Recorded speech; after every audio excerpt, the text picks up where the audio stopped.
I'm a self-taught artist.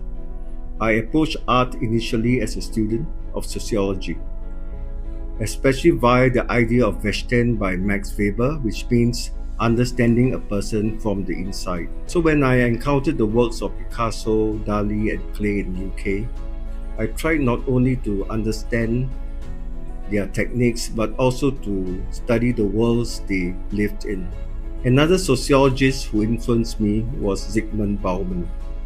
He observed that when a sculptor carves stone, the material itself has already set limits and the possibilities of what can be created. In the UK, I had very limited materials, markers and photocopy paper. Later, during my working life, time became another limitation, but constraints became part of my education. Over time, I realized art evolves through engagement with limitations. You absorb influences within their control. Your art is shaped by them. They shape my evolution, reflection, and discovery. I spent much of my life in publishing and communications. It was during a period of major technological change, from traditional newspaper production to digital publishing and multimedia. Later, I understood this through the idea of Aufhebung, associated with the German philosopher Hegel. The word means to cancel, preserve, and lift up at the same time. When a new technology emerges, the old does not completely disappear. Parts of it survive within the new. That influenced me and my art deeply. During COVID, I combined digital production methods with painting and mixed media. But as AI expanded rapidly, I also returned more strongly to physical processes using acrylics, graphite, and other materials. I'm exploring installations too. For me, art evolves not by erasing the past, but by carrying parts of it forward into new forms.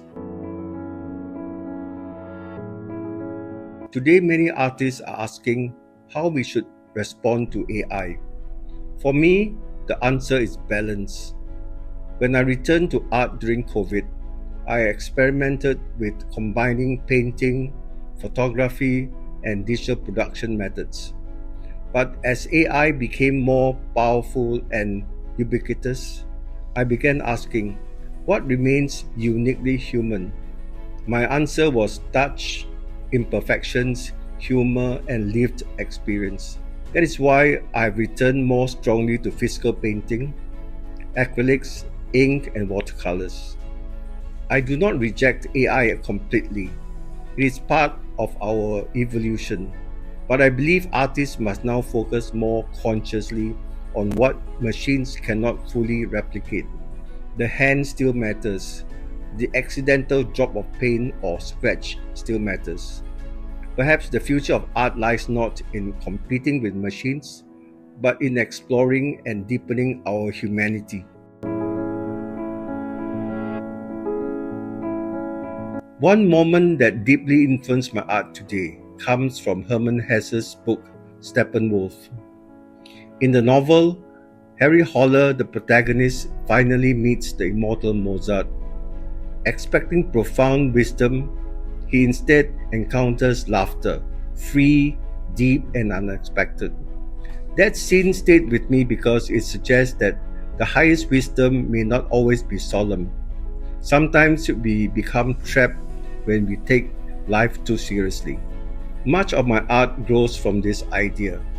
Some works are playful or whimsical, but beneath the humor is an awareness of human fragility and contradiction.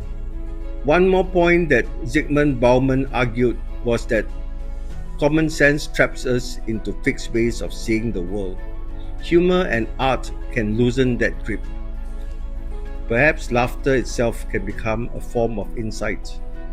For laughs, yes, but seriously. Symbolism also plays a major role in my art because symbols allow complex emotions and ideas to be expressed simply. An eye may suggest awareness, Seeds and fruits may symbolize hope or growth. Nets and circles may represent both freedom and constraint. Through symbolism, art can speak to human struggles, politics, memory, and anxiety without becoming overly literal.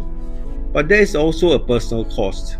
To create meaningful symbolic works, I often have to empathize deeply with the world's problems and the emotional burdens people carry. That process can become psychologically heavy, which is why I shy away from them. That's why I often balance seriousness with humor or playfulness. Without some lightness, empathy itself can become overwhelming.